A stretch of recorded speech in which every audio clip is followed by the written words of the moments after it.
Hello student, स्वागत है आप सभी का एक और नई वीडियो में। आज हम लेकर के आ चुके हैं कक्षा 11वीं के विद्यार्थियों के लिए विषय भौतिक शास्त्र त्रैमासिक परीक्षा के आज का ये वीडियो स्टार्ट करते हैं। और वीडियो में आगे बढ़ने से पहले आप सभी स्टूडेंट से एक छोटी सी रिक्वेस्ट है कि चैनल को सब्सक्राइब कीजिए, बेल आइकन को प्रेस करके ऑल पे सेट कर लीजिए ताकि जब भी हम लेटेस्ट वीडियो अपलोड करें तो आपके पास नोटिफिकेशन पहुंच जाए। तो सबसे पहला प्रश्न आप यहाँ पे देख लीजिए। सबसे पहले तो यहाँ पे निर्देश दिए गए हैं, आप ध्यान से इनको रीड कर लीजिए। सभी प्रश्न करना अनिवार्य है। और इसके बाद आगे बढ़ते हैं। सबसे पहला प्रश्न देखिए, सही विकल्प चुनकर लिखिए। तो यहाँ पे आपको सही विकल्प चुनकर के लिखना है।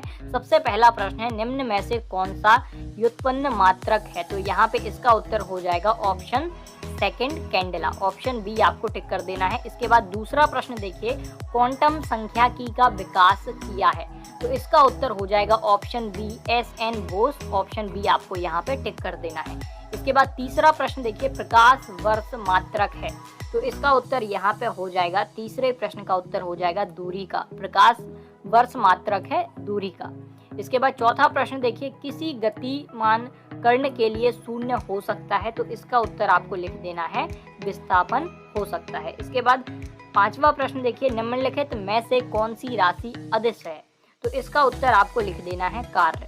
ऑप्शन फोर्थ आपको यहाँ पे टिक कर देना है। इसके बाद छठवां प्रश्न देखिए, संवेग परिवर्तन की दर बराबर होती है? तो इसका उत्तर हो जाएगा बल के बराबर होती है। ऑप्शन थर्ड आपको यहाँ पे टिक कर देना है। इसके बाद आखिरी प्रश्न देखिए, यहाँ पे सही विकल्प में महत्तम परास प्राप्त करने के लिए प्रक्षेपक को किस कोण से फेंकना चाहिए? तो इसका उत्तर हो जाएगा यहाँ पे 45 डिग्री कोण से फेंकना चाहिए। अब इसके बाद देखिए दूसरा प्रश्न आ गया है, रिक्त स्थानों को भर दीजिए। तो रिक्त स्थान आपको यहाँ पे भरना है। फिल इन द ब्लैंक्स आ चुके हैं। तो सबसे पहला प्रश्न यहाँ पे दिया गया है, गुरुत्वाकर्षण बल की परास खाली स्थान होती है? तो यहाँ पे क्या आ जाएगा, अनंत होती है। यहाँ पे आपको अनंत लिख देना है इस तरह। इसके बाद दूसरा प्रश्न है, देखिए 4.0030 में सार्थक अंकों की खाली स्थान संख्या है? तो यहाँ पे आ जाएगा 5 है। यहाँ पे आपको 5 लिख देना है। इसके बाद तीसरा प्रश्न, वेग परिवर्तन की दर को खाली स्थान कहते हैं? तो इसका उत्तर हो जाएगा त्वरण कहते हैं। इस तरीके से आपको लिख देना है। यहाँ पे ता लिखा हुआ है। इसके बाद चौथा प्रश्न है, वाहनों में लगा स्पीडोमीटर किसी क्षण वाहन की खाली स्थान दर्शाता है? तो क्या दर्शाता है? तो यहाँ पे इसका उत्तर आपको लिख देना है, देखिए तात्क्षणिक चाल दर्शाता है। तो यहाँ पे इस तरीके से लिख देना है, तात्क्षणिक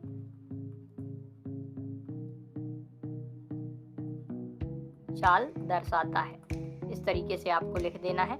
इसके बाद देखिए चा वाला प्रश्न देखिए, बलियर्ड बाल की गति खाली स्थान गति होती है? तो यहाँ पे आपको लिख देना है एक तल गति होती है। यहाँ पे एक तल लिख देना है, एक तल गति होती है।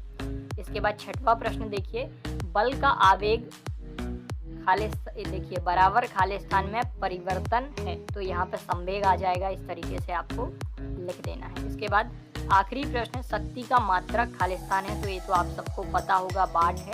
यहाँ पर वाट आपको लिख देना है। इसके बाद सही जोड़ी मिलाकर के आपको यहाँ पे लिखना है। तो सही जोड़ी आ चुकी है। अब यहाँ पे देखिए सबसे पहला देखिए बेतार संदेश, तो इसको आप मिलाएंगे यहाँ पे मार्कोनी से। बेतार संदेश को मार्कोनी से मिलाना है। दूसरा है 1 जूल, तो 1 जूल को आप मिलाएंगे 1 × 107 अर्ग इससे।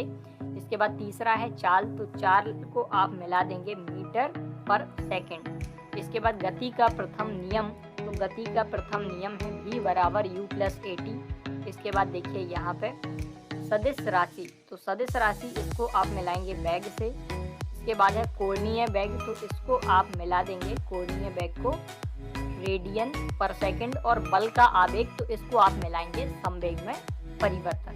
अब इसके बाद चौथा प्रश्न आ गया है, एक शब्द या फिर एक वाक्य में उत्तर दीजिए। तो एक शब्द या फिर एक वाक्य में आपको यहाँ पे उत्तर लिखना है। तो सबसे पहला प्रश्न, नोबेल पुरस्कार से सम्मानित प्रथम भारतीय वैज्ञानिक का नाम लिखिए। तो प्रथम भारतीय वैज्ञानिक कौन थे? सी.वी. रमन थे। आप सभी को पता होगा, जिसको नहीं पता है ध्यान से याद कर लीजिए, सी.वी. रमन। इसके बाद दूसरा प्रश्न है, मीटर पर सेकंड किसका मात्रक है? तो मीटर पर सेकंड देखिए यहाँ पे व्युत्पन्न का मात्रक है। इस तरीके से आपको लिखना है। तीसरा प्रश्न आ गया है, किसी वस्तु द्वारा चली गई दूरी शून्य हो सकती है या विस्थापन? तो इसका उत्तर आ जाएगा विस्थापन, आपको यहाँ पे लिख देना है। चौथा प्रश्न है कोणीय त्वरण का मात्रक क्या होता है? तो इसका उत्तर हो जाएगा रेडियन पर सेकेंड। देखिए रेडियन पर सेकेंड स्क्वायर, यहाँ पे रेडियन पर सेकेंड स्क्वायर लिख देना। और पांचवा प्रश्न है प्रक्षेप्य पथ के किस बिंदु पर चाल न्यूनतम होती है? तो इसका उत्तर हो जाएगा उच्चतम बिंदु पर। कहाँ होती है? उच्चतम बिंदु पर। उच्चतम बिंदु पर आपको यहाँ पे लिख देना है, बिंदु पर। इसके बाद छठवां प्रश्न है 1 किलोग्राम भार बल कितने न्यूटन के बराबर होता है? तो यहाँ पे 9.8 न्यूटन के बराबर होता है। यहाँ पे न्यूटन की स्पेलिंग लिखी हुई है, तो देख करके लिख दीजिए। इसके बाद आखिरी प्रश्न है ऊर्जा का मात्रक क्या होता है? तो ऊर्जा का मात्रक क्या होता है? जूल होता है।